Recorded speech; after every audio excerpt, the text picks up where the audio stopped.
As you know, the Minding Your Business podcast, episode number 86, is brought to you by the Binge Podcast Network. The Binge, www.onabinge.com, is where you can go to check a myriad of shows we're looking to add to the roster daily. Myself and my great business partner, Dominic Lawson of Owls LLC, and the Startup Life podcast have come together. We've joined forces, and we're stronger right now than Captain Marvel or Shazam or any of those folks. We've got the thing going. Like I said, a myriad of podcasts on a myriad of subjects. If you're interested, if you're an existing podcaster, or if you're a new podcaster, you're looking to launch your podcast, it's great to have the support of a network, and we would love to work with you on how you can launch your show and reach your target audience. As you know, podcasting is continuing to grow, and we want you to be right there with all the growth. It's a great way to brand and market, and it's just a lot of fun. And there's a need for your voice. There's an audience that's looking for your voice, and they can't find you unless you're out there. So I encourage you, www.onabinge.com. info@onabinge.com is a way you can communicate with us, and we love to have you. So check that out. Of course, we're always brought to you by Brooks Brothers Consulting. Brooks Brothers Consulting was started by my brother Philip and I in June of 2013. He's busy doing his thing. He's still making babies and stuff with his lovely wife. I'm out of that business, but I'm still in Brooks Brothers business. So you can contact me, 901-299-6822. We are organizational development firm that works in kind of 4 specific areas of sales, service, operations, and employee engagement. So if you're looking to level up those areas in your business, whether startup or existing, you need the kind of partner that can walk with you along that pathway, and we can do that for you. So brooksbrothersconsulting.com is where you need to go. Episode number 86. I got a guest that y'all been waiting for. Y'all been worrying me. Y'all been texting me.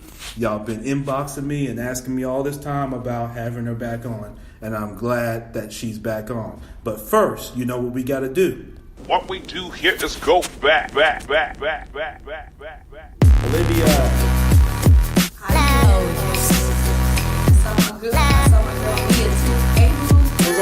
How you doing? Glad y'all can join. What's going on? Deborah, what's up, man? What up, y'all? Cian, what's going on? I got your cookies too. I just got mine.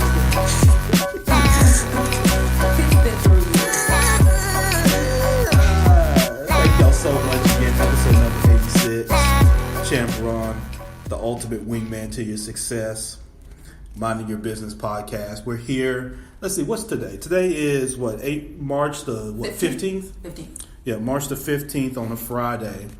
And episode number 86. This is really big. We've crossed over 35,000 downloads, y'all. Heading towards 36,000. That doesn't happen just because for happenstance. That's because all of you and your willingness and openness to share this podcast and be a part of it and share information and best practices and follow up and do business with the guests that are on here, which I appreciate that all. So I always want to take a moment and let you know that I recognize everybody's effort in helping make this podcast continue to grow. We continue to get requests. I turn down requests for interviews because, quite frankly, hell, if it don't make sense, I don't have them on here. So I don't let any and everybody just on the podcast. But we get requests from people all over the country. But I like to bring you real stuff, and I like to bring you information that you can take and use on your daily walk. What's up to everybody here on Facebook Live? We've been shouting out people already. Shout out to the people on SpreakerLive.com. It's just great to have you all join in today. My frat brother, Cian. You know, Cian's a friend of the podcast, and he's a good frat brother, so you know he's got something to jump in with. He says, what's up? I want them cookies too. So y'all know I told y'all about my daughter selling Girl Scout cookies, and now we're on the other piece of having to deliver them. And that Girl Scout cookie thing, man, that's the biggest racket in the country. So if you think Lori Lawlin and all them been running stuff, and what's her name, Felicity Hoffman, you think they've been running game, these Girl Scout cookies is a mean game. Yeah, it is. It's a mean game. Justice, what's going on, man? Justice Bolden, good brother right there, man, known for a long time. been doing some big things out in LA and here in Memphis. So anyway, let me do this. Let me go ahead, because y'all go start worrying me here in a minute if I ramble too much and don't get into my guest. So I've got my great sister. This is someone, and I said this when she was on episode number 48, and I'll say it again. Don't come for her, okay? Not at all. All right, so don't come for her, because that becomes a problem for you. All right, that becomes a problem. I can smile when I say that. It becomes a problem. See, I'm cheesing in the camera right now. I don't want to come off as mean. Yeah. Folks say that I be mean and mug and stuff sometimes. You So do. I like to come off as nice. Don't come for her, okay? This is my good sister, Shay Brown, with Royal Kingdom PR agency, Luxor Media, and Fit Smart Life. The third one. How come I didn't know about? Did you tell me about Fit Smart Life? You've been knowing about that. That's the fitness side of things. Keep going. We're going to get into that. The fitness Hey, boo. side. Oh my Hey, goodness. Gigi. What's up, Gigi? How you doing, girl? I need to get her back on here too. I need to have, if I have both of y'all on here, y'all run me out of this place. Probably. Great baby, what's up, man? Lord What's Jesus. going on? Peace, my brother. So I got Shay here, and first of all, thank you so much, sis, for making the time to come Always. back, because I Only know for that you. I know that you stay busy, and like I mentioned, we don't have anybody come on here, only the real folks, and so people that I respect. And you know how much I respect what you do and love what you do. So let's kind of get into it, because people want to know what you've been up to. All right. So what's been going on? Last time you were here, you set the house on fire. People got a chance to get to know you and kind of what you do. So what's been going on since? I mean, you've been to Super Bowls. You've been helping clients. You've been leveling up the business. You're a mother. You're doing everything. So what's up? Well, shoot, what isn't up? Well, first of all, trying to balance everything, trying to figure out what to scale and what not to scale and what to kind of put on the back burner.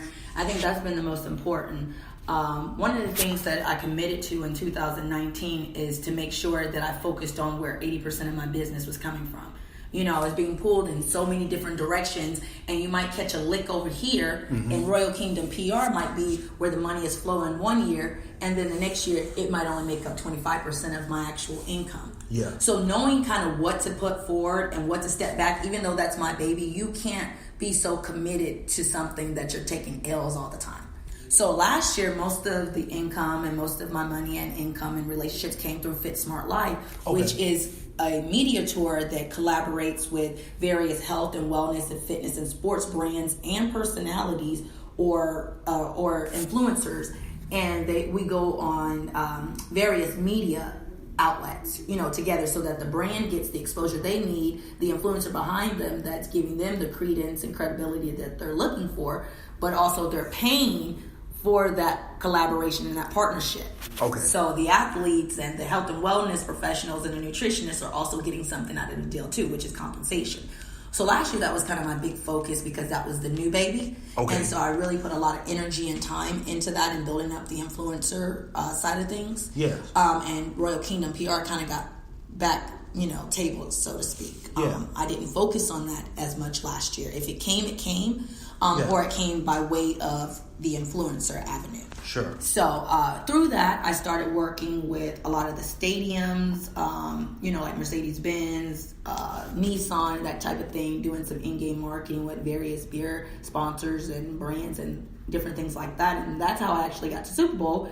Okay. That was my third Super Bowl. Okay. So last year when I went to Minneapolis, I was more along the PR side of things, working with the wellness brand and doing in-game, like doing activations at events around it. Yeah. This year I was actually inside, and a couple years ago when it was in Indianapolis, the Giants versus the Patriots, I was doing more of my PR thing. So I really look for opportunities to work with brands who are looking to scale and looking to work with big time activations like that, because it's kind of like my free ticket in. Right. Essentially, if I can convince them they have the money, you just need me to execute it and put the strategy behind it. Now I'm getting to go to the Super Bowl. Oh, and you're done? Oh, okay, bet. Right. So that's kind of what Right, I've been right. up to. Obviously, balancing being a mom to Deuce. He's a handful. He'll be 4 this summer. He's at that 4? no. Yeah. He's at that no and in your face stage. That man gonna be 4 this year. 4. Come on, Shay, stop playing. Nope, 4. before July 31st. He just got here. I know, right? I know. He's tall as all get out. So that's just kind of what I've been doing. And, that's crazy. And looking to launch a couple of new projects that I'm sure we're going to get into. Yeah, definitely. And so how was it because what intrigued me when you were saying that, sis, is how is it with pivoting like that, when you're pivoting between brands? Does that bother you some when you're having to do that, or is it pretty free-flowing? Because, you have some years where you're focused on one brand a little bit more than the other, and you're right, you have to spend that time to launch them. So, how is that pivoting, and how do you recognize when you have to pivot that way? Well, first and foremost, the mighty dollar is king. I focus on the ones that are going to pay the most money up front right now so I can minimize the most risk on the back end. That's one. There you go. Get your money first, bird in the hand. Worth more than two in the bush. There you go. Every single time. Entrepreneurs, if nothing else, stop being committed to losing. Take the money first, okay? There you go. I don't care what people say. Oh, follow your passion and the money will come. Get your money first, okay? And then worry about your passion later. My passion is getting my money, okay? Maybe people might say, oh, well, you're only focused on the money. Well, what else am I supposed to be focused on? This is business. Business is about relationships and money. So first things first, I focus on who's going to pay the most upfront, or at least give me all upfront or whatever. I also pay attention secondary to the scope of the project. Is it something that I can do, or is it something I'm going to have to scale? I'm going to have to add in 3, 4, 5 different contractors. And then third, are the industries that I have the least amount of learning curve. Okay, yeah. So many people take on projects that they don't know anything about, and they spend most of their time learning, trying to do research and development, that they never actually get to the execution part. That's the part that really bothers the clients. When they're looking for ROI, they're looking for what have you done for me lately. They don't care about that you have to learn how to do this. I think Steve Jobs, it was either Steve Jobs or Bill Gates, but I think it was Steve Jobs who said that he gives the hardest job to the laziest people because they find the quickest way to get it done, or the most efficient way to get it done because they find the hacks. That's also true in this instance. They want to work with people who they don't have to train, and so they hire me because they could pay people, internally cheaper, but that learning curve and the opportunity for them to scale their business and to make more money isn't there if they're spending time doing a 90-day, learning curve with people. So I think I like to stick with industries that I know. So I stick with where my core competencies lies, and that's where then I go back to my passion. What am I passionate about? What do I not mind learning about? What do I mind not studying about? So I focus on sports, health, wellness, fitness, technology, luxury, and that's it. Yeah. I kind of stick with what I know, and I seek clients that are in those arenas, because the health and wellness industry is a $1 trillion industry. The sports is a multi-billion-dollar industry. That it is. Technology is never going anywhere. We all saw that. I think I was the only person on Wednesday that didn't know Facebook and IG was down because I was doing strategies instead. Right. Yeah. That messed a lot of people up. Yeah. It messed a lot of you guys up now. So right. I think I was focused on something else. But even given that, technology is not going anywhere. Social media is not going anywhere. Online is not going anywhere. The internet's not going anywhere. So kind of find out where the world is going, stay there or get there first. But other industries that people like to focus on, like small businesses and things of that nature, I take nothing away from it. I'm a small business. That's just not my cup of tea. Yeah. It doesn't fall within the, falls in alignment with what I'm looking for in terms of compensation structure, in terms of flexibility, in terms of not, being micromanaged by the client, in terms of being able to kind of scale the business as quickly as I'd like. Those types of things. So I think for me, when I consider if it's a hard pivot or not, I consider whether I'm going from one discipline that I know to another discipline I know. Yeah. Very rarely do I get into something new that's like a cryptocurrency or banking, something like that. I started doing that, but I was already working with a client who was in technology. And this was part of the evolvement of the financial technology, like fintech, like the fintech. Yeah. So it kind of like was a nice overlap, but I was already somewhat familiar with it. But I'm not in a place in my business where I want to learn a completely new discipline unless I have to, like robotics or something like that. Unless I absolutely have to, and it's just like a 7-figure deal that you can't you can't turn down. You can't turn around. Right. But it's not so much as a hard pivot for me anymore, because I don't just chase every check. I chase the checks with the things that I know about, so I can speak intelligently about them. And I already have case studies and proven track record in that industry, so they don't have to question me, because most of it is spent questioning entrepreneurs. Can you actually deliver this? Yeah. I don't have time for that. I'm going to show you what I can deliver in this industry, in this vertical, and what do you want to do? Yeah. And that's something that's so critical, Shay, because I talk about this on the podcast a lot about when I consult people from a business standpoint, they chase every little thing. They get outside their core competencies and they want to go with what they think is hot or what they see other people do, what they see in the memes, what they see other people post and all this type of thing. And they lose themselves in that. And so I love what you said about the focus on what you enjoy, what you have a passion for, but then also what's really within your core competency. You'll be surprised. I'll get people that'll come to me and they'll say they want to go from one complete extreme industry all the way to the other. That's a recipe for disaster. And, there's so much learning curve you got to do. And I'm all for people that want to break into other industries. But I've always used the philosophy of when I've gone into the other industry with my skills.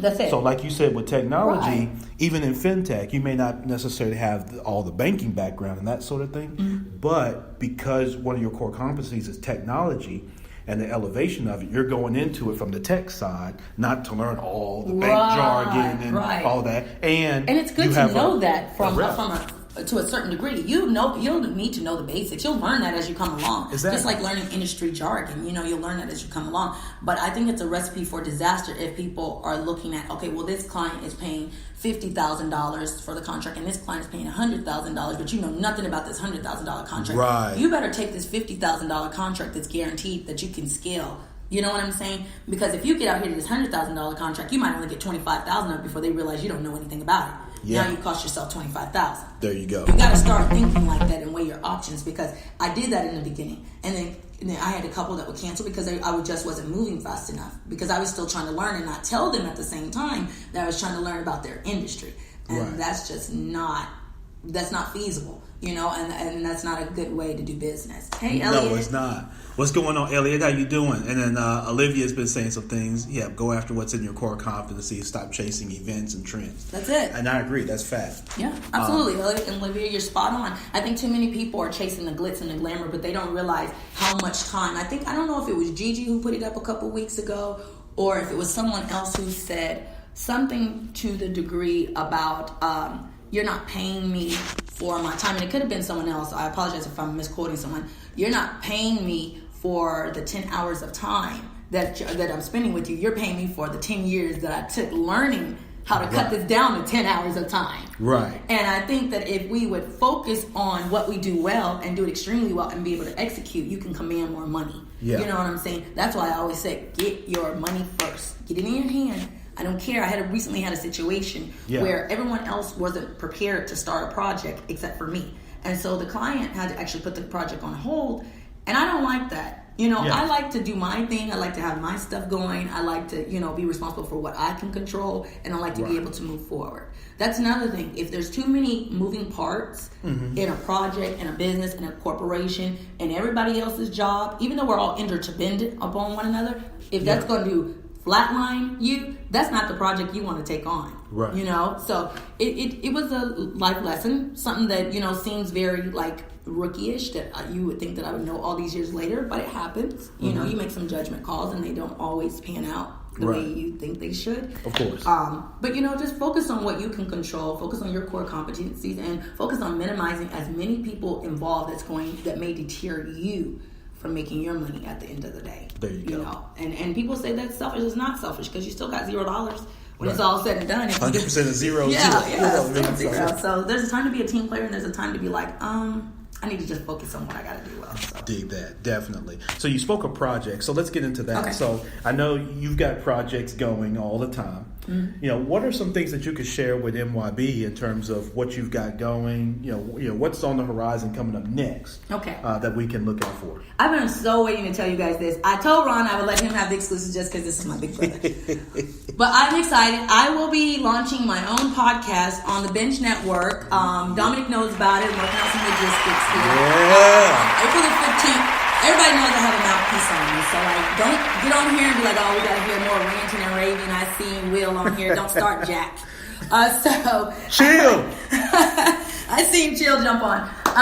It is called Skills and Heels, and it is a female's perspective of all things sports related. So you could think of, Taylor Rooks, you could think of Jamela Hill, you could think of all of those kinds of people, but more so the incorporation and the overlapping of social trends, social justice reforms, and pop culture kind of all mixed up. And it is me. It's me giving my very loud-mouthed opinions like I always do, like I always have since I've been a little girl. Me ranting. I do have certain rant sections on there. I said this long before Will start telling me about my ranting. But I do have specific rant sections on there, and it's me for a half-hour show. Starting off, I will be recapping some of the highlights from sports over the weekend, what I agree with, what I don't agree with. I'll stick to the sports I know. I don't know a lot about NASCAR, so I will talk about social things if I talk about NASCAR, Right. But I know about football, I know about basketball, I know about baseball, I know about track, I know about swimming, I know about the things I know about. But I'm willing to talk about anything. But you get the female perspective. And it's not so much as me having to share the table with everybody. Right. It's me commanding the room and saying, listen, I don't have to agree with you because you're not even here. You know what I'm saying? If I so decide to have a guest on, I will want someone that's a little different from me. I don't want someone necessarily agreeing with me because that's not the yin and yang you're looking for. Right. But it's called Skills and Heels because obviously I'm a girl that knows about X's and O's. I had to tell Mike Patton this before. Don't put me in the basic class with the rest of those women. Right. That's where the skills come from. And the heels, because I'm a woman, I'm very feminine. I still like to walk around my heels. Anybody who knows me, they rarely catch me in flats. So Skills and Heels coming very soon. That's the name of the podcast. That's the name of the website. That's the name of the social pages. I'm getting all of that stuff designed right now. But that will be launched on April the 15th. I will be sharing with you guys quite a bit, even from my ventures, being in PR, being a sports publicist, being in the health and wellness field, just kind of being in there. And even some of the groups that have kicked me out because they don't like my opinions. But I don't care. Some of them are bitches. Oh, you had to say that online? That's okay. I don't care. She don't like me no way. She don't put me out the group anyway. We're not under FCC law. Oh, okay. She don't put me out the group anyway. That's great thing about podcast. Yeah, she don't like me anyway. I don't care. Her husband's my friend, too. I don't know why he just won't unfriend me. I don't like your wife, John. Yeah. She knows I don't. She put me out the group already, so I'm just saying. She did. She's ours. So what? Oh man, I don't care. But we're so glad to have you as part of the Binge, and shout out to Dominic Lawson, like I mentioned early on. This is how we're able to expand, and so we thank you, Shay, for coming on and being a part of the Binge Podcast Network. We're I'm excited. Great. We look forward to being a resource with you. Yeah. To help grow it. And y'all better listen to me too. Don't have me talking to myself. No, they go listen. They better listen. No, they go listen. Because I'm going to be cut and unfiltered. I'm just really nice on his podcast because he has more of an entrepreneurial crowd. I want those of you I'd be arguing with anyway on Facebook and Instagram. No, they on here. They listen. Yeah, I want them ones. Tuning in. They just wait. And tell your partners about me. That's what I want you to do. So I've got that. And then listen, I've been asked quite a bit about what I'm doing with these influencers, how I'm giving this, I just worked on a campaign where I was giving, I had a $150,000 budget to work with, various influencers, and how I'm doing these collaborations, these projects. And a lot of times when I'm doing PR for these clients, I hold the budget to the influencer side of things as well. Yeah. I am going to be doing something kind of awesome. I don't know if I'm going to start in Memphis. Depends on how y'all treat me, Memphis. Treat it right now, Memphis. Treat me right, or I'll go somewhere else and then I'll come home.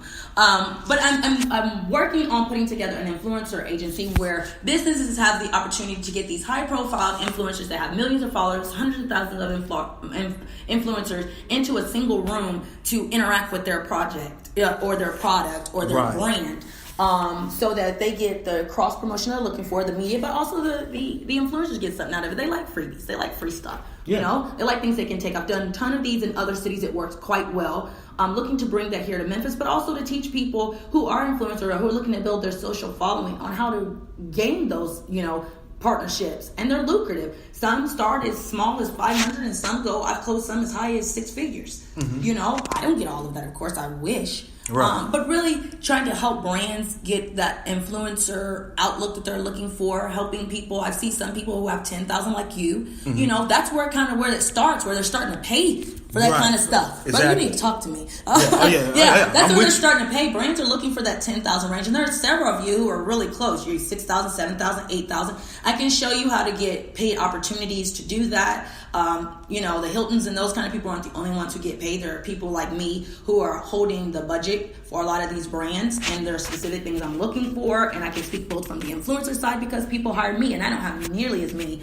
following me as some of you all, and pay me $25,000-$30,000 sometimes, to work to do those types of things. Yeah, that sounds real to me. Yeah, so I'm thinking, I'm working on getting an event together. I'm gonna talk to my big bro here some more. We talked about it a little bit the other day. Talked to some of my PR colleagues, both here and abroad, to figure out, where they think we should start. But also, some of you are having a hard time trying to figure out how to secure sponsorships for events, for brands, and, just for different things you're doing. So I'm going to touch a little bit on that as well. So those are a couple of things that I have immediately looking to pop off. Yeah. They're still immediately, I don't mean like tomorrow, but I mean like over the next couple of months. Of course. We're looking to drag those. But Skills and Heels is launching on April the 15th. And then the influencer event I'm looking to do sometime late summerish, because that's when most of the influencers kind of like to travel and kind of just pay attention to like the things going on around here to see what the timeline would look like. So that's what I'm working on, in addition to, Royal Kingdom PR, Luxor Media, and Fit Smart Life. Yeah. And that's what's up. And the influencer event, and when you shared that with me, blew my socks off, and I'm excited to be a part of that and kind of throw that up, and get that launched. So define what's an influencer, because some people hear that, and I want to make sure that everybody's on the same page with what that is, so that helps with their expectation. So we got some people from all kinds of different walks and things like that. So define an influencer. An influencer is basically someone that has the credibility that a business is looking for. Like, just for example, like an eyewitness, your expert witness. Yeah. Those are your credible people. Right. So the influencers, because they are known for aligning with products or services or brands that are indicative of who they are or that represent who they are, they're more than likely or most likely to give the most authentic opinion or a review of something. Okay. So when they have all these people following them, they're basically your yes man. I vouch for them. Right. So an influencer is that person who could really help you move the needle, because they're the ones that can tell a gang of people that are following them, that are dedicated to their content that they share and their voice, and say, oh, Ron said it, bet. Yeah. Let me check it out. Did that. I follow that. So that's what an influencer is. They are basically your expert witness, your expert testifier, that's going to give credence to your product, your service, your brand, your restaurant, your whatever. And so a lot of people have a lot of clout, even though they don't necessarily have the numbers there yet. Right. But there's a way to get the numbers there, legally and without bots and all that kind of stuff. Yeah, talk about that with the bots thing. Because I had somebody send me a thing about, I've seen some of this, and I've known some people that have done this. And I've been told that when you buy followers, essentially what you're doing, or buy these bots, that it really messes up your engagement. Well, it does. So bots are just fake accounts that people have set up. Yeah. Most of the time they set them up with IP address and things like that from Russia, the Ukraine, and things like that, where you can't really, they don't have the same regulations as us. But they will, if they find out that, I think it's more than 1% of your audience is made up of bots, to inflate the numbers, because you're really messing up, you're really lying to brands and to your followers and that type of thing. Facebook, Instagram, Twitter, LinkedIn, whatever will shut you down. Right. Because you're lying. It's like you're falsifying the number of people that are actually following you. Yeah. And you're messing up their numbers for the things that they're doing for their advertisers, for their engagement, for their reach. Does it mess up the person's engagement? Like, I would think that if you went from, say, let's use Instagram. If you went from 500 followers, then all of a sudden you buy 15,000, right, from one of these companies, one of these fake bots. So now you got 15,000 followers, but they're not really engaging, I guess, with what you're posting. They won't engage because they're fake accounts. But not only that, we have social tools like Tagger Media and I can't think of the other one right now off the top of my head. But like Tagger, for example, that will tell us how many you actually have. They will tell us if there are a certain amount of bots. Those are your social listening tools, is what they're called. And before we even engage with influencers, I run your handles through. To see if your account says that you have 53,117, how many of them, because you can't help that some bots follow you. That's why it shouldn't be more than 1%. I will run it through, and if your number drops in Tagger Media from 53,117 down to 40,218, You bought those. You Right. bought The 10,000 difference bonds. between- yeah. Yeah. But if you drop from 53,000 to 50,000, no big deal. Yeah. But those are the kinds of things that you have to be mindful of, and you definitely want to be honest with your followers as well too. You don't want to get an inflated sense of who you are too. Yeah, You know, that's because true. it'll start showing in your reviews. It'll start showing in the number of sales and that type of thing. And you just don't want to go down that slope. Yeah, and so I know I ruffled a few feathers when I said this once. I posted on Facebook. I think someone turned me in on that. So that happens. I think, what's this? Eugenia, is that how you say your name? Yeah, Hi, Eugenia. I call it E. Okay, hi, E. Yeah, absolutely. I want to do it in Memphis. I want to do a lot of things in Memphis, but Memphis is so slow on the draw for me. As you can hear, I talk fast. I do everything fast. Memphis don't be trying to get with me, and then I take it elsewhere, and they get on board, and then I have to come back, and then they hear about it, and by that time I'll be over Memphis. So hopefully Memphis does right the first time. So then, I can do something. I'm trying Memphis. I be trying to work with y'all. Y'all be trying to work with me. I have Yeah, we got to work with them. 0 clients in Memphis. 0? 0. Really? How was that? Because they don't hire me. How's that even happen? Because they go and hire some of the ones downtown that don't look like me. They have a little less melanin. KO. They do. And they don't do anything. Do they come to you afterwards after they have Sometimes. it up? Okay. Sometimes. Do they pay you when they do that, or they come with No, they won't come and want advice. the brother man plan? Yeah, the brother man plan. They want advice on what to Pick tell your their brain. people that they're paying. They want to pick your brain. Yeah, that's not going to work. It's not going to work for me. But I'm trying, E. I promise you. I'm trying. So Yeah. we can make it work. We can make it work. Hey, girl. What's up? What's up, Dominique? Elliot, the main sales. Tell But Elliot to be he's quiet. got the right last name too, man. When your last name sales, you know you're making some things happen. Yeah. For sure. Oh, yeah, that is right. Yeah. So what's up, E? E says, I know, right? Crazy. No love here. Clients out of town. Yeah, I mean, I can see that. I mean, like for instance, I've shared with people, I'm doing a lot of my bank work out of town because here, the people, they, like you said, you got to look a certain way in their mirror. Mm-hmm. And, I've been doing a good bit. Matter of fact, I'm going up to Traverse City in Michigan, where there's some live business going up there. I'm going to be on a board retreat with several bank CEOs and CFOs and that kind of thing. I won't be looking like this either, Facebook, when I get up there. So y'all can save them jokes. Yeah, absolutely. My friend Olivia Keela. says Hi, second. Keela. Yeah, everybody's I love jumping in you. with comments. Let's see. What are people saying? Okay. She said, no crazy. Then my friend said, not Shay Brown. Yeah, they tried it, big sis. That's my other big sis. That's the original. Who met me when I was a firecracker. She kept me out of a lot of lawsuits at Comcast because, baby, I know for that her, I was. had to swing off on a couple people. I know I that love was you, Keela. lit. It was lit. She can tell you all about it. Listen, my guest is Shay Brown here on the Minding Your Business podcast, episode 86. Let's talk a little bit. So you mentioned about sports. Mm-hmm. And I know you as not just a rabid sports fan. You're misguided with your teams, but that's okay. We let that slide a little bit, but your shit when it comes to sports. I'll give you that. So let's talk about some of the sports news that's kind of out there. Okay. Your beloved Pittsburg Steelers. Have made a few moves, a few changes. Now you talk about somebody that could use your help. Shit, Hell, that's the damn. the The Roonies need to give you a call ASAP. They gotta. But so, Mr. Antonio Brown. I'm disheartened, and this is my honest to God opinion. Yeah. I think the straw that broke the camel's back with Antonio is Ben. Number one, well, Kevin Colbert, the GM, saying that it was like Ben had 53 children. You're calling most crazy. of your team are minorities. They're blacks or Hispanics. They're brown of some sort. Right. The last thing you want to do is refer to a grown black or brown man as a child or a boy. Right. Secondly, I think he had an issue with being called out on his podcast. You act like you don't turn the ball over 2.3 times a game. And I'm a diehard Steelers fan. But in my opinion, I would have kept Antonio Brown and looked on the market for Ben instead of giving him an extension. I think he is the cancer in the locker room. I think that he's lost it. He's lost all respect. And the only reason he doesn't disrespect the O-line is because they will let him get flattened. Yeah, well, that's true. He relies on the O-line. But Right. to me, why doesn't Ben get the scrutiny? So Roethlisberger, you had the issue going back with the girl, and everything since then, comments that he's made, even some of his play at times. So how come he doesn't, It said the video is frozen. Yeah, I think it came back. Okay. It froze for a second. But so why doesn't Ben get the scrutiny that Well, you want to know Antonio honestly? Brown, Le'Veon Bell, and these folks? Well, you want to know honestly? He's white.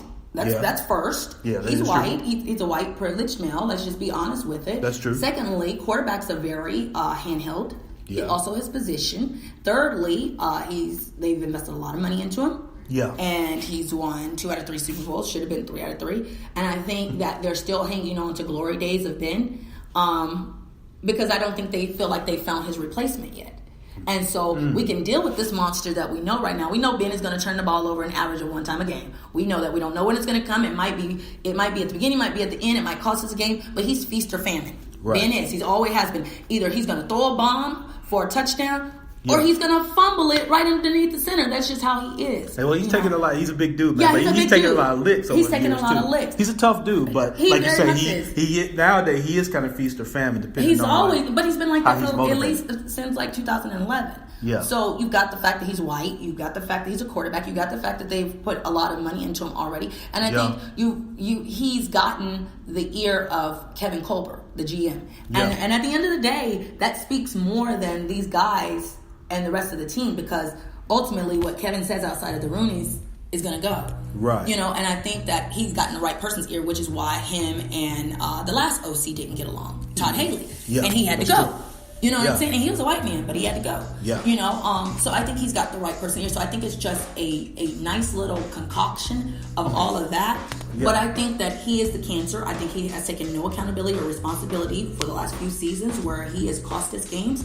Like even the game with Denver, that was his fault. You know, and then our kickers have been awful, and he hasn't nearly scrutinized them. You know, and they've blown several games. Like with the Oakland game, he just completely botched and fell on his behind. Mm-hmm. So I think that just a combination of all those kinds of things. And I think when the Rooneys and when Kevin and Tomlin, because Tomlin's one of the few black coaches, he's not trying to make too many waves. Right.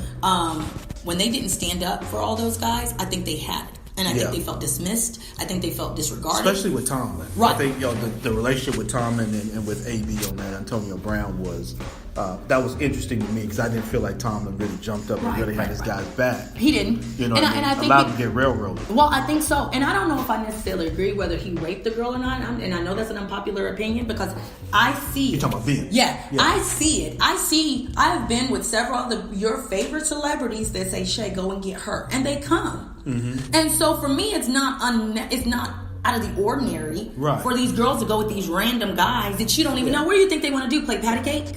Girl, please, bye. Okay? So that's the first thing. But I do think that Tomlin didn't want to be seen as the brother man. Like, you only have their back because they're your brothers. And I think that he let that blindside him, because this is going to hurt us more than what they're thinking. And if Le'Veon took less money to get out, that means he really wanted to get out of Pittsburgh. Yeah. Antonio had several years left on his contract. He acted a monkey so he could get out. He really wanted to get out. That's classic Drew Rosenhaus, MO for his players. Right. They all act out when they want to get out. That's what he tells them to do. And he leveraged the social media to really do it. So again, influencers. Yeah. And he got a lot of people on his side with that, because Pittsburgh wasn't speaking out, and he just kept digging at him until the fans started to turn against him with Pittsburgh. That was like, get him out. And really, when your fans start turning against your star players, okay, now that's going to affect ticket sales. So now we've got to make a decision. And I don't think he intended for it to go that far, but I think it went so far that he had to see it through. Well, I think organizations have realized it. I mean, the players have always, for the most part, had the power. Yeah. And I think players are doing a better job of seizing it. Yeah. You know what I mean? And I think it's going to be interesting, the negotiations, some of the negotiations between owners and players that's going to happen in the NBA, in the NFL. It's going to be interesting to see that cataclysmic relationship. Well, I think the NBA players do a much better job than the NFL players in terms of sticking together. And even baseball, guaranteed more of these guys money, even though they're getting paid an absorbent amount of money now. But some of them can't walk anymore. Some of them have committed suicide, like Junior Seau, because the CTE. So I think the owners have got to get out of this plantation mentality. Like, these guys, like, they own them. No, they work for you. Right. And there's a big difference. And I think these players have just gotten tired of feeling like they're beholden to them, like, every which way, kind of like the WWE and Vince McMahon. Those are the worst contracts I've ever seen. He basically owns them. I know several professional wrestlers. He basically owns them. There were several deals I took to a couple of them a few years ago, and it could not do anything until it reach Vince's desk. That's how micromanaging. And she was on the whole process. Yeah. With making billions of dollars. You know, Vince has been a staple, you know, been in the entertainment industry a long time, like 30, 40 years at this point. Yeah. And all of it still needed to pass through his office. That's just insane. So I think in the world of sports in itself, these, you know, for lack of a better phrase, these owners need to get off these players' jocks and stop, you know, acting like they owe you everything. This is a job. They're performing. And they get compensation. Well, and I think because there's, in a lot of professional sports too now, there's such a divide between the star player and then the rest of the team. It is. And I think that's even more so than even you saw in the past. Mm-hmm. You know, I mean, even when you look at the NBA where people talk about, you know, say the top 10 or 15 players, and then there's this big drop off. Same in the NFL. So then I think it's putting more of the pressure on ownership. And these players recognize with their voice that they have the power, because there's a big difference between Antonio Brown and the second, third, fourth receiver. You know, I know Sanders has come up saying he's ready, and you know this kind of Juju. thing. Yeah, you know, they're all saying they're ready. We'll see. Maybe they are, but you know, there's such a big divide that players are using that power to their advantage. Yeah, and it's as they should. Yeah, they should. Oh, yeah, definitely. As they should. I can remember, you know, again, we could get into a whole podcast. I can remember how these things used to be handled. Yeah. You know, back in the day. Well, like Barry Sanders, he'd rather retire. Yeah, that's than sad. deal with the shit. Than deal right? with it. Yeah, you know? So probably one of the greatest running backs that never got a Super Bowl because of the politicking inside of it, and they just didn't leverage their power at the time, because when he was making $5 million, $10 million a season, that was a lot of money. That was like equivalent to what they're making now. Right. You know, and so you know he just chose to. You can have it all. Yeah, he said F it. Yeah, you can have it exactly. All. So let's also, you know, as we're talking about sports too, Shay, let's get into, you know, with the NBA, because we talked about a relationship between kind of like players and ownership and that kind of thing. And matter of fact, Chill said, "Do you want to jump over to the Raiders?" No, Chill, I told you I'm never going there. I'm going to root for a successful season for my AB. But you heard it here first, and I told you before, 8-8. He's going to give you a 4-game advantage. 8-8. I'm not coming. He said, "You got your AB jersey yet?" I'm not coming, Chill. I'm Steelers through and through. I'm pissed as all get out. But I'm going to ride with these sucky son of a... Yeah, shout out to my homie Chill, man. Now, one thing about Chill, man, he's been riding with the Raiders, man, since as long as I can remember, man. And he may not remember some of the stuff, man, some of the fiascos at University of Memphis and some of those things back in the day. I grew up with his brother, Steve. So shout out to Steve. He's not a Facebooker or nothing like that. He kind of lives off the grid. But shout out to the homie Steve. But Chill, he's been riding for the Raiders for a minute through all that losing and my friend Rob is a diehard Raiders fan too. I talk smack to him too. Glutton for punishment, man. Ain't it? Yeah, man, they deal with it. Yeah, but it's just like anything else. The game still has to be played. So you made all these off-season trades. Then what? Okay, you're gonna look like the Lakers when they got the glove and Karl Malone and all that, and what happened? So go ahead. Like people jumping on the Browns. Browns, man, they won one game in 20 years. The Browns are the Browns. The Browns are gonna brown it when the season starts. The Browns. And my last name is Brown, so you know, hey, we gonna maybe get a little ownership stake. There is only one nation. I switched because Packer Nation. But you know, you don't even count. You switch teams. Like who switches teams? Yeah, I switched teams. Like as a grown person. Because you just talked about plantation ownership. That's where I was, so I left the plantation. Okay, but the point is that you switched to go to ownership. Yeah, I left the plantation. That's what there's different teams, right? Some people stayed on that cowboy plantation. Okay, I left that. Okay, I woke up from the Matrix. I went north, baby.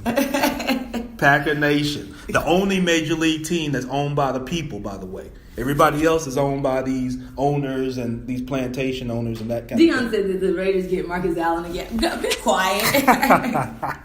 They might as well. Facts, Gary. Thank you, boo. Yeah, they might as well. That's no fella Stiller, but he's a Stiller too. Yep. Someone who said they want to produce your podcast. Who was that?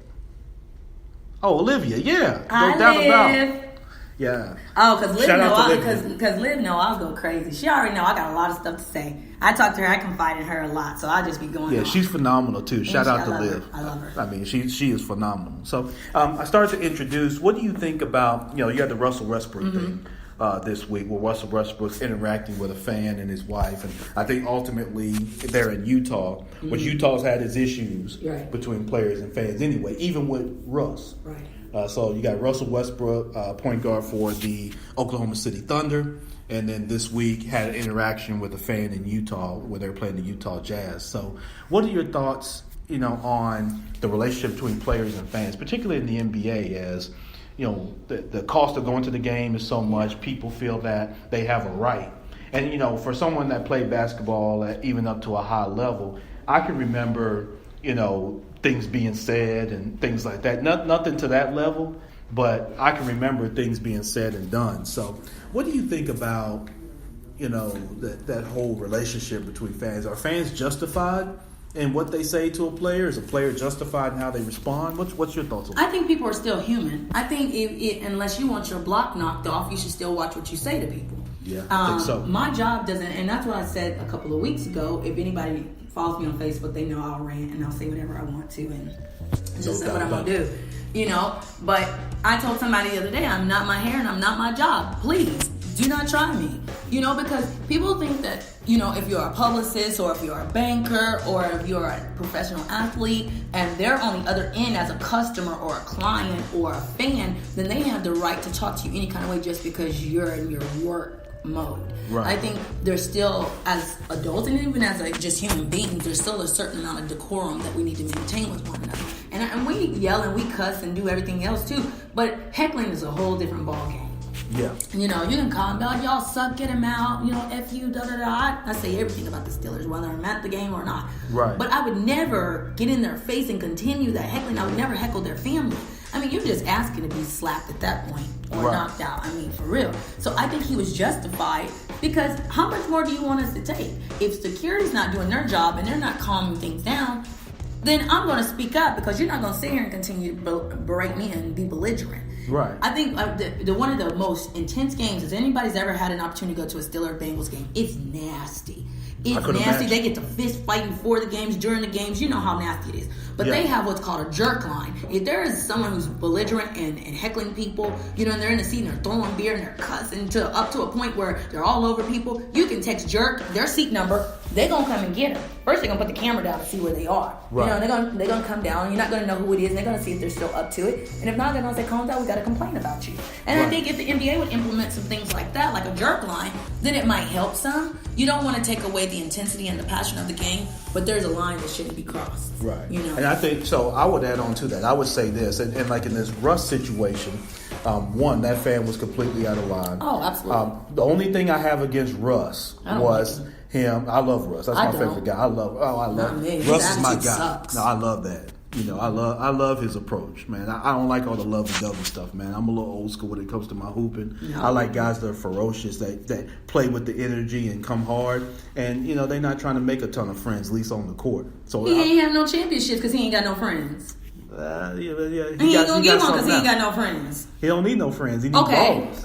He ain't got none of them. He ain't got none of them either. He had guy talking about switching sides. You got this boy that went to the West Coast. He done got 2 championships. I don't know what to tell you. Listen, I'm chasing rings. He ain't happy either. So? Yeah, so he Russell happy with 0. KD got it, but he ain't happy with it because folks talking down on him, and they still on him about 2 years ago. Mm-hmm. But anyway, the only issue I had with Russ was him speaking on the guy's wife. Like he said he's gonna F the guy up, and I'm gonna F your wife up or something. I'm paraphrasing. I thought he was wrong in that. He should have kept it right to the guy. You know what I'm saying? But the other side of it, here's the thing: in the arena, like if we go to FedEx Forum, I've sat courtside FedEx Forum, right? If I pull out my damn phone, Usher's right there, like, no, you can't record this, blah blah blah blah blah blah, right? Where the hell was the Usher? Right, when all this is going on, they talking loud as hell. Now I know it's loud in that arena too, but where the hell is the Usher? Like if that fan that pulled his phone out, the Usher would have been right there. Like, you can't record, you can't do this, but you gonna let the guy sit there and heckle a player? You know what I mean? Like, so my thing is, where are the guys in the black suits and all this kind of stuff, the ushers that are there to help maintain order, particularly right there around the team, as close as the fans sit? That was my one thing, is that the Utah Jazz organization and organizations around the NBA should really hold their ushers accountable to helping maintain some of that order. And I don't know if it's a situation where the usher maybe couldn't hear what was being said or whatnot, but what do you think on some of that? In terms of the usher's role in helping diffuse some of those things. Yeah, I definitely think, what are they supposed to be doing? Why weren't you doing your job? Right. I think there needs to be some clear guidelines. And if they're not going to do their job, and if security's not going to do their job, then they shouldn't have one. I mean, it's really pretty clear cut on this. True. And I think the players should say something. Hey, who was standing behind our bench here, blah, blah, blah, that let all this go on and didn't do anything, Right. So it's just a whole lot of things going on. And I can't wait till you launch the podcast to jump into some of these subjects, too. We need to work on getting someone like Stephen A. Smith on there so y'all can just go back and forth. I'm going to call in some favors and see who I can get on there. Yeah, see if we get somebody like that in. My guest, again, Shay Brown, here on the Minding Your Business podcast. So, Shay, what are you? And you've given us a ton of great content today. What are some best practices that you kind of see out here? I mean, you gave a good one earlier in terms of staying in your lane and understanding your skill set and your passions and things like that. But, what are you seeing out here that you'd like to address from a best practice standpoint? Because I know even though you don't necessarily always consult, you do a good bit of it in helping people recognize and realize their brand and their persona and things like that, which is critically important. What are some best practices? What are some things you're seeing people doing? Maybe they're making mistakes, or maybe they could shore up, that. With regards to what? With regards to, whether it's public relations or just in business in general, but particularly around their brand and around their persona and how they present themselves. Because that's becoming so much more important now in business than in the past, where you could just kind of have your logo and your name and nobody really needed to know the person or people behind it. Whereas now, whether y'all like it or not, and I said this with MYB, your business and your brand definitely is going to be there, but people want to know the story behind it. And they want to know the authenticity of the person behind it. So you may not like being out front, you may not like your name being there, but if you're going to level up your business, it behooves you to have, develop, your business brand and your personal brand. Yeah. And so what do you say to those folks who may be struggling with that as it relates to their personal brand? Yeah, absolutely. I think a lot of people like to say, I don't want to be the face of this. I don't want to be the face of my company. I don't want to. That's nonsensical. You absolutely cannot separate yourself from something that you created. It's not like you're just the vice president of the company. Right. You're the CEO, president, whatever. Or if you're any type of executive leadership, you're going to have to have yourself aligned with this company, brand, service, product. So I think it speaks volumes when you don't want your face out there. And I think it's, and for me, from a PR side, I'm always thinking, what do you have to hide? Or did you burn this many people over here and now you don't want nobody to know how to run a legit business? You know. Well, some people have this, either they're legit modesty or have this false modesty. Most of it is false modesty, from what I'm understanding, and just from my experience. I don't know that many people that want a publicist or that want a marketing professional that are shy. Right. They might not be the best speakers, they might not be the most articulate, but they want people to know, like, who can speak better about your company than you can. So from that angle, you have to think about it, that you're your best ambassador. You train me on what you want people to know. So if you can tell me, why you can't tell the public what you need to know?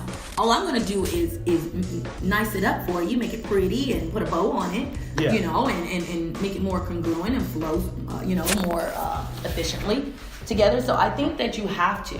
I think the other thing that you have to focus on as well is making sure that you're sharing consistent content. Yeah. People know that, and the same type of content. Don't one day be going off and cussing and ranting and raving, and then for 3 months straight all you're sharing is Bible verses. Now I do a little of both, but people know, like, I'm in that midway angle. Like, I'm just gonna make it in. So like I'm gonna get in there. True, I'm gonna get in that thing. But I'm gonna get in heaven. Thank you, Peter. Thank you, Jesus.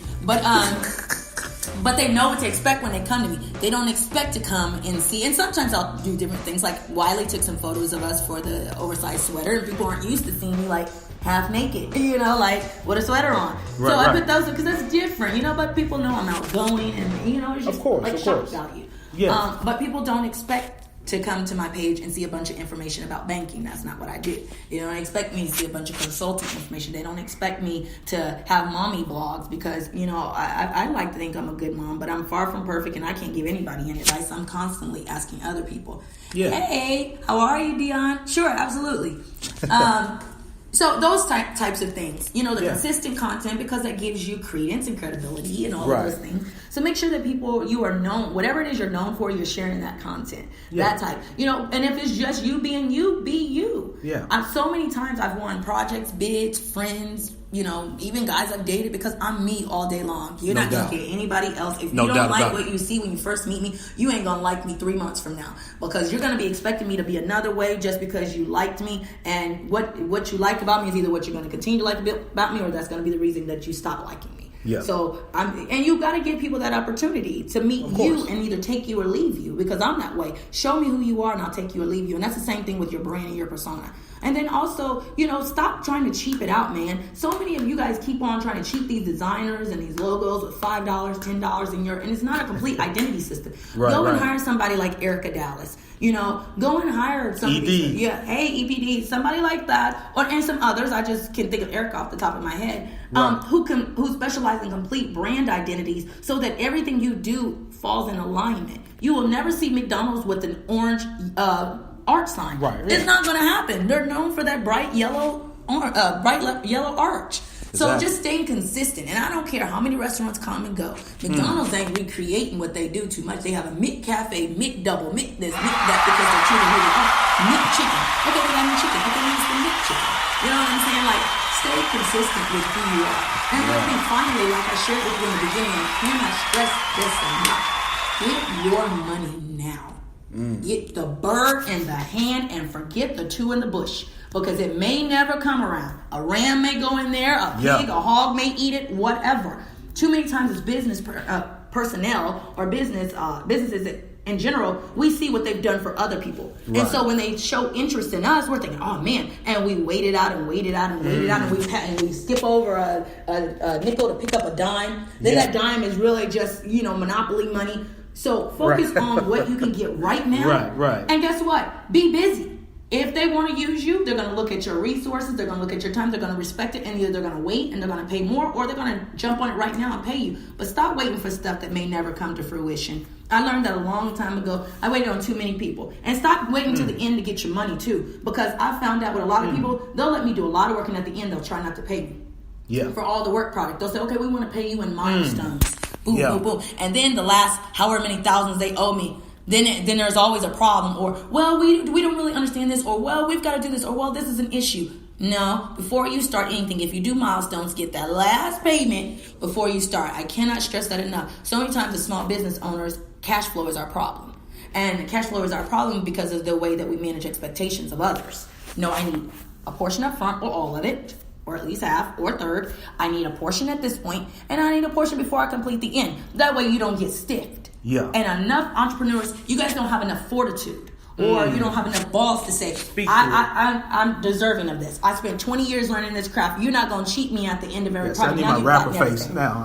I'm in my rapper face. Yeah, get your rapper face on. Don't let them do that to you. Don't let them get you at the end, after you've done everything. Get all of your money before you complete a project. If they don't give you the last, or if they're hesitant about giving you at the end, then walk away. Because obviously they had no intent of paying you, because if they want the work product for hire, they give you the rest of your money so that you can finish the work that they hired you to do. So those would be my best practices, because I'm insanely over the top about making sure I get paid. I'm all calm and cool and collected at the beginning, in the middle, the fourth, but when I start seeing that finish line, I'd be like, so, and I make those expectations clear and up front. So those are some best practices so that you don't get stiff, you don't get, you don't hit yourself in an alert, you don't expend different energy that you don't have to, when you could be using that same energy over the last 2 weeks or a month of a project where you're waiting on payment to go and find someone who can start paying you now. Just don't get caught unaware. You know what I'm saying? Absolutely. And the doors of the Royal Kingdom Church are open. Will you come? Will you come? While the Kool-Aid's still running warm in your veins. Stupid, Ron. He's crazy, y'all. So what would you do? So along those lines, what would you do let me give you an example. So you got the two ladies. Please give me my checks. Keela already know. My friend Keela said, "Give me my checks." You better tell Oh me. yeah. Make sure break you run bread. me my money. Yeah, break run the me bread. My money. It's gonna be a problem. Let me ask you, what advice would you give the two ladies who are in the news about the college scandal? I love both of them. They're both good actresses. So they're being picked out. They are. I don't know why the reason is. They say there's these other business owners and There other are. celebrities They are. that are involved. So I don't know why they picked these two ladies out, Felicity Hoffman and Lori, Full House lady. Yeah. So what advice would you give them if you were their publicist, right? What advice would you give both of them?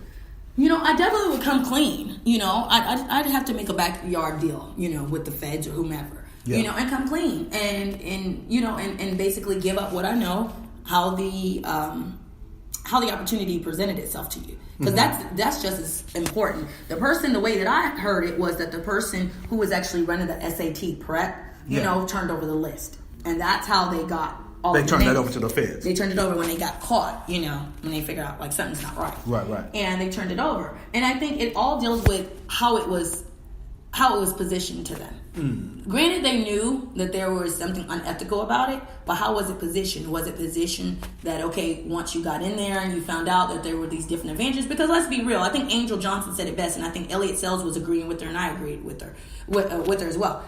If I had millions of dollars and I had an opportunity to get my son an advantage, and the opportunity came to me, it'd be too hard not to pass if that's If what you I got knew the it was. money, right. Because here's the thing. People do it all the time. Right, That's They do not it. new. They do it with the athletes. This isn't new. Yeah. There's It's so not many new. athletes at Ole Miss and everywhere else that are dumb as a box of rocks. But because they have the right relationship, Right. there's no money really being passed that way. But there is, because they're paying the players. They're paying the families. You know what I'm saying? And all of a sudden you look at why these college people are moving, why our whole families moving from Birmingham, Alabama to Winston-Chapel.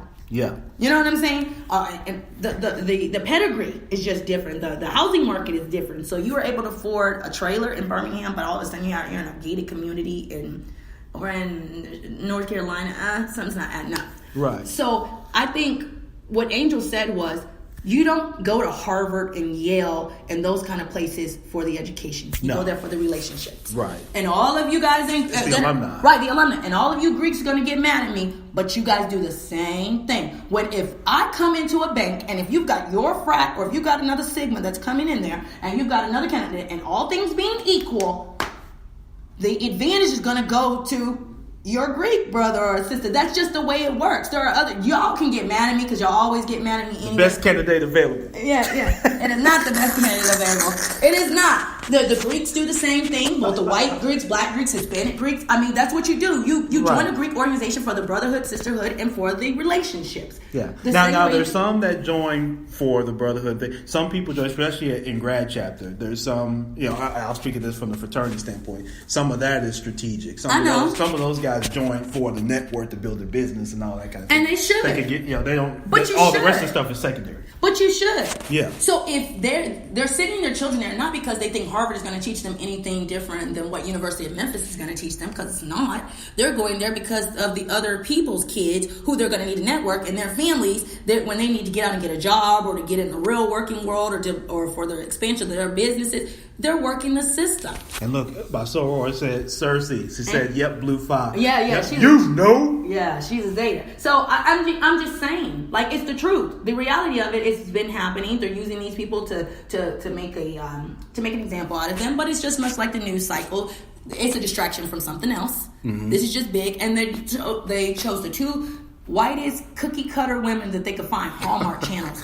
Desperate Housewife, to make the face of it. Meanwhile, you have all these high-profile executives that you're not even releasing. Yeah, so why did they do that? Why do you think? Because really they didn't. Two women because really they had no. Because really they're not going to do anything to them. That's really why. They're going to have their moms, their wives. They're white just women. It's the shock value. It's the shock value, okay. And then it's going to subside, and then they're not going to really get any time. They're going to probably get probation and fines, or have to pay back some money or something like that. Right. And that's really going to be about it, because if they would release who the ones really are with the smoke, it was going to really serve a problem. Because guess what? It's going to be other deans. Yeah. It's going to be other high-ranking members of a lot of these fraternities, white ones, and that type of thing. And they cannot afford for them. So we're going to take the two lady stars that everybody thinks is, this is sweet Aunt Becky. Yeah, the two wholesome the stars. two wholesome ones, Right. and we're going to make them the face of this. But by that same token, the two black mothers who move their sons for better education, I've always found that to be a problem. I'm going to send my son wherever I feel like he's going to get the best education Right. and the best opportunity if he decides to play sports. I don't think it should matter where you go. If I'm willing to ensure that he gets the transportation there, he gets home, and if he doesn't miss anything that he's supposed to do at that school, then what difference does it make? So I think the different justice systems, the way that they were painted out, is what I have a problem with. But I don't have a problem with them trying to find advantages for their children. I just don't. I have a problem with the way the law is misapplying how Right. they're punishing black women versus what they're going to do with the white women. That's right. And I get a little bit more philosophical with it too, because along that same point, Shay, I look at it as, what creates the need for that in the first place, and how college has been built up. And not to get into the long drawn out thing, but how college is being built up to create that level of competition that sometimes is false, right? Because people. And it happens on micro and macro levels, where people get into where they're having to do these unscrupulous things, and at the end of the day, everything comes down to, like you said earlier, relationships, right? And your ability to solve problems. That's going to help you in business. That's going to help you on the job. It's going to be, what problems are you solving, and how are you a resource for the next person? Yep. And you're right. The infrastructure, the alumni associations, all that. The endowments and all that with these schools is phenomenal, and that's what allows people, the successful people that come from those schools benefit from all that, and I get that. But it's interesting at how at a macro and micro level, how this goes on, and it's been going on for decades, right? And so they're making this out to be this big story. It's nothing new. And you're right. Any parent is going to, as best they can, within their means and hopefully within a level of scrupulousness, is going to put their child in the best position to be successful. And that's part of your role as a parent. I agree, and it's been going on forever with athletes. It still goes on. Why aren't they making this big of a deal about these sports? And why? Because you would have no NCAA if you made a big deal about this. Really, you wouldn't. And that's part of the reason why they wanted all the guys to go to 1 year college, because all of it is a money grab. Right. Leave these little white women alone. Leave them black women alone. Let them go. Give them back any money you owe them. Leave these folks alone. And right. Guess what? And you get some bread too, because if you had the opportunity to do what they did to ensure that your children gained the relationships they were looking for, because that's what we do. We pay to go to networking events. Right. We do the same thing they do. We're just not in college. Right. And so people are upset about it because they had relationships on the inside. Well, guess what? So do Greeks. Black, white, green, purple. So do people who went to school with, your mother, father, sister, brother. Yeah, so there's do people at the court. nepotism Nepotism everywhere. Yeah. So do the courthouses if you know a judge and you get the right lawyer who's friends with the judge. I mean, it's never going to go away. We do it all the time. We do Right. it all the time. Yep, we do. It is what it is. Yep. So what's up? Some of our other PR colleagues said don't say anything. Some of our other PR colleagues are a bunch of wankers. Tell them to say something. Why would they want you not to say anything? You know why they don't want you to say anything, Liv? They don't want us to say anything. They don't want to say anything because they're white. But had they turned around and they found out that was Regina King and her son, that's the way she got him into school, or Taraji P. Henson, that's how she got him, they'd be all for, I'd issue a statement, I would just come clean. That's the difference. You know who they love to get if that was on something like that? Jada Pinkett Smith. Yeah, Jada Pinkett Smith and all of them. Oh, well, that's how Willow's gotten in and got accepted into. Right. They love to get her. That's how the Obamas, that's how Malia and Sasha got. Oh, man. Could you imagine talk about if it was Michelle? All those same women in there talking about, girl, bye. Say something. Ask Olivia Pope, the real one, what she would say. Ask Miss Judy Smith what she would say. She would actually issue a statement and say something. So it is what it is. Yep, definitely. And my guy, Daniel Watson. Let's see, I got to open his up. He says, the entire argument against the fight for $15 comes mostly from college graduates jealous of people who didn't go to college getting a salary. It bumped up a little bit. That doesn't require college to live, raise a family, and be comfortable. I think the medical field is the same way. That's why costs remain so high. So that's from the homie Daniel Watson. It makes a good point. Yeah, it's a good point. They can't say anything about affirmative action anymore. That's my guy Gary Wright. So no, they can't. I mean, I think I still am a firm believer in affirmative action, simply because you have these things here, and most blacks come from disproportionate types of neighborhoods and opportunities, and so I believe there's it's necessary in order to even the playing field. Right. But I've also seen like a Facebook friend of mine whose daughter is applying for a minority scholarship. She's a white-headed, red-headed girl who I don't know how she's applying for. I don't know if she's applying under the guise of being a young female or if they are like Scottish or something in their heritage. But Right. Stuff like that bothers me. When when anybody can be considered a minority, then it's not. Then it's not really. We say that with business. You create these minority programs, and then everybody that's a white male is applies. a minority. Yeah. So it kind of like defeats the entire purpose. But I understand. No doubt about it. Up to which far as getting into college, Oh yeah. Yeah, that's true. I agree with you guys on all fronts on that. So, I mean, it's not going anywhere. I don't think anything's really going to happen to them. And if they do, they'll claim there's going to be this big coup de grace, and then they'll appeal it, and it'll die down, and it'll go on, and people will still go on to cheating and slittering to get the kids in college. Yeah, they're going to do that. And it happens on the other fronts, like you said, outside even college. I mean, so, people do that. Those of y'all, MYB, you do it. I've done it for sure. I mean, you do what you have to do, again, within a level of scrupulousness. But, again, you're going to leverage whatever, life is leverage, right? So you're going to leverage whatever opportunities. And that's all PR is leverage. Yeah, it's just leverage. Leveraging what you have, so. Yeah. No doubt about it. So, my guest, Shay Brown, today, what do you want to part with the people? And we want to make sure people know how to connect with you, because I know after this, people are going to hopefully people going to want to hire you. They're going to want to connect with you. Ain't no picking no brains and all that kind of stuff. What you said? You pick a brain with a Cash App. That's how you do that. So what you said, big bro? You already know what this. So, that's how my brain gets picked. You use the Cash App $sign. Yeah. And that's what you use to pick my brain. Yeah, Royal Kingdom PR. You take that $sign and I'll open my top of my head up, and that you use that to hook into my brain. Yeah, or Square if you're having an aversion to Cash App, whatever. Yeah, exactly. Yeah, absolutely. Well, they can follow me on Instagram, on Twitter at Royal Kingdom PR. They can find my Royal Kingdom PR agency page on Facebook, or they can email me at royalkingdompr@gmail.com, or hello at Luxor, Luxore media.com. If you guys need to reach me by phone, once you email me, I don't just be giving it all out willy-nilly. I'll give it to you personally. But really, I just want you guys to be on the lookout for some of the things that I have coming up. The podcast, Skills and Heels. Yes. I'm definitely looking forward to that. You guys are going to get more of my loud mouth, more of my ranting. You're going to be like, she is so no holds barred. Don't come on my show trying to tell me what to do, because I'm going to rant and rave at you too. I'm excited about that. April the 15th is the launch. I'll start doing some of the marketing over the next week or so, but I wanted to announce it here first. Yes. Some people have already known about it, but it's literally only like 10 people have known about it. It's going to be very, very interesting. I'll start lining up guests after I do like the first couple of shows. Yeah. Then obviously the influencer event. If there are specific events in relation to like influencers or PR or marketing or brand activations or any of those kinds of things, or sponsorship that you guys think that would be good for Memphis, please do shoot me a PM, a DM, a LinkedIn request, friend request, or a message or something, and let me know, because I'm lining up some things that I'm looking to do in the third and fourth quarter of the year. Yeah. I'm trying to give Memphis a chance. Memphis, y'all don't be giving me a chance, and I be having to move on. So Let's go, Memphis. I would love to do something here. Otherwise, I'm going to keep it pushing. But yeah, please feel free to PM me. Even if you don't live in Memphis and you have an event or something that you guys think that you want to bring to your city, or if you have one that you're looking for a publicist or an event manager of some sort, or an influencer marketing strategist, and you need some additional assistance, reach out to me one of those ways. I'm pretty easy to find on social media. I'm pretty responsive, unless you come to me with some nonsense, but have a budget too.